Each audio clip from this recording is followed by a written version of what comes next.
একজন উসমান হাদি, একজন টকবকে যুবক গোটা পৃথিবীটাকে লড়া দিয়ে দিয়েছে, ঠিক কিনা বলেন?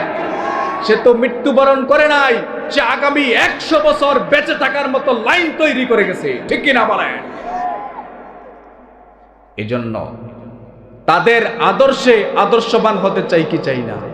কথা বলেন না, চাই কি চাই না?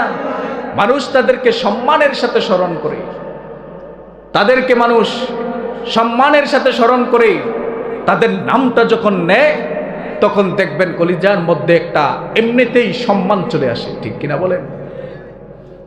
এজন্য ওই রকম ইমানের দরকার, ওই রকম পাওয়ারফুল ইমানের দরকার। যদি ওই রকম ইমান থাকে দেখবেন আপনার আমার মাধ্যমে এলাকার মধ্যে, এলাকা বলেন, রাষ্ট্র বলেন, সমাজ বলেন, পুরা গোটা পৃথিবীটা আপনার আমার কারণে পরিবর্তন করে দিতে পারেন কে? কথা বলেন না কে? আল্লাহ।